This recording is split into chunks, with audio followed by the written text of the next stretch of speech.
The day I broke the HOA tyrant's ring. Have you ever heard a sound so piercing, so gut-wrenching, that time itself seemed to freeze? I have. It was the scream of my blind daughter, echoing through a suburban park. As a woman, the HOA president stood over her, a belt raised high. I didn't hesitate. I charged across the grass, shoved that woman into the mud, and made sure she'd never forget the consequences of her cruelty. That day, fear switched sides. She thought she could hurt my child and walk away. She didn't know I was a federal judge, and she had no idea I'd make her pay in front of the entire neighborhood. This isn't just a story about HOA corruption. It's about turning pain into justice and a park into a monument for the vulnerable. It was a Sunday afternoon in Maplewood Park, a quiet corner of our suburban enclave in Fairview Heights, Illinois. The air carried the scent of freshly cut grass, and kids' laughter mingled with the hum of cicadas. I sat on a weathered bench under a sycamore tree, sipping lukewarm coffee, pretending to skim a newspaper. My real focus was 30 feet away, on my daughter, Emily, 12 years old and blind since birth. Emily didn't see the world, but she felt ivory breeze, every bird song, every step she took with her cane. She navigated that park like it was her kingdom, counting steps, listening to the rustle of leaves. I didn't hover. I believed in her independence. She wasn't fragile glass. She was steel wrapped in courage. That day, her cane tapped the path with confidence, her face lit with a quiet smile, as if she heard a melody no one else could. But something felt wrong. A prickle ran down my spine, an instinct I couldn't name. I scanned the park joggers, dog walkers, and there, near the rose garden, was Margaret Hensley, our HOA president. Her navy blazer and clipboard screamed authority. She was watching Emily, her lips pursed. I didn't know it yet, but the peace of that afternoon was about to shatter. It started with a shout, sharp and venomous. "Stop right there." Margaret's voice cut through the park like a blade. I snapped upright. Emily had wandered near the roses too close, apparently, for Margaret's liking. She couldn't see the flowers, of course, but to Margaret, rules were gospel, and Emily was a sinner. Margaret stormed over, her heels stabbing the grass, one hand reaching behind her. Then came the scream, Emily's scream, raw and terrified, a sound that stopped my heart. My coffee cup hit the ground, shattering. I ran. When I reached her, the sight burned into my soul. Emily was curled on the grass, hands shielding her head, her cane snapped in two. Above her stood Margaret, face twisted with rage, a leather belt in her grip. She struck Emily once, twice, 3 times, each crack splitting the air. Emily sobbed, confused, unable to understand why this woman was hurting her. Margaret shrieked. "This is what happens when you let these kids run wild. They ruin everything, our gardens, our standards." To her, Emily wasn't a child. She was a flaw in her perfect suburb. I saw red. I lunged, grabbing Margaret's wrist mid-swing. She yelped, startled, but it was too late. The park had frozen parents, joggers, all staring. Some pulled out phones, recording. Margaret turned to me, unrepentant. She was trampling HOA property, she spat. I didn't answer. My hands shook as I knelt beside Emily, pulling her close. Welts rose on her arms. Her tears soaked my shirt. This wasn't a misunderstanding. This was hate. And in that moment, something in me snapped, not in grief, but in resolve. Margaret Hensley had crossed a line, and she was about to learn who she'd targeted. I shoved her back hard. She stumbled, falling into the rose garden she'd fought to protect. Dirt smeared her blazer, but she still hissed. "Assaulting the HOA president? You'll lose everything." I towered over her. "You beat my daughter," I growled. "And you're whining about flowers?" I kicked the belt from her reach and picked it up, holding it high not to strike, but to show her what power really meant. "Not it," I said, voice like ice. She blinked, confused. "Wrap it around your neck.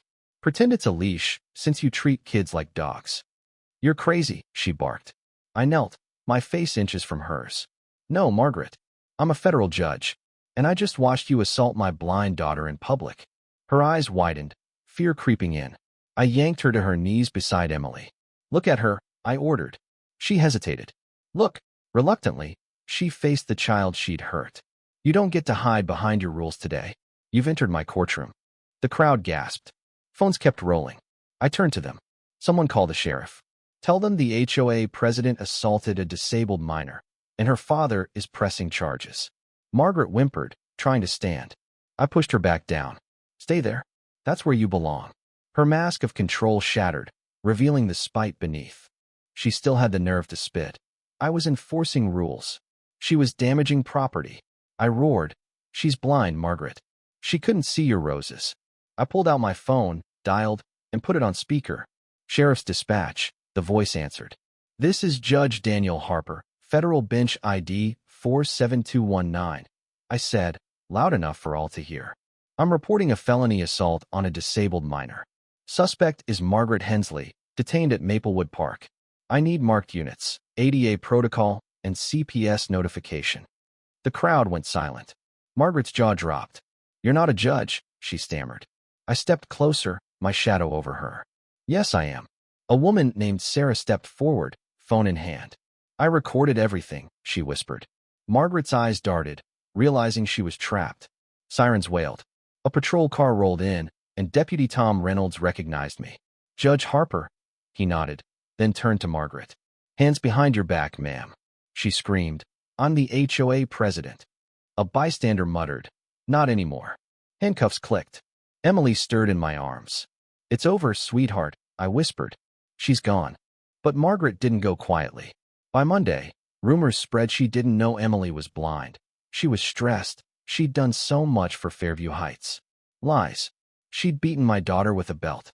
Her lawyer claimed self-defense, saying Emily, a blind 12-year-old, had threatened her. They even suggested I'd faked being a judge to ruin her.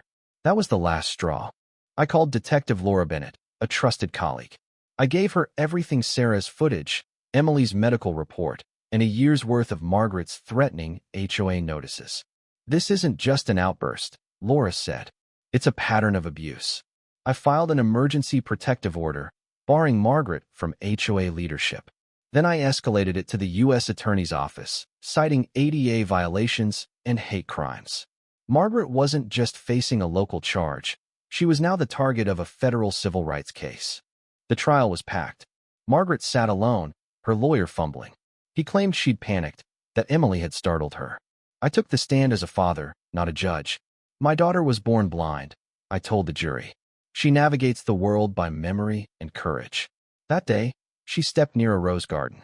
For that, Margaret beat her 3 times with a belt, calling her broken. This isn't about flowers. It's about decency. I locked eyes with Margaret. If you let her walk, you're telling every disabled child their pain doesn't matter. The jury took 2 hours. Guilty on all counts: felony assault, hate crime enhancements, ADA violations. 7 years in prison, no parole for 5, $60,000 in damages, and a permanent ban from HOA roles. The gavel struck. Margaret gasped, finally small. But justice didn't stop there. Margaret's reign had poisoned Fairview Heights.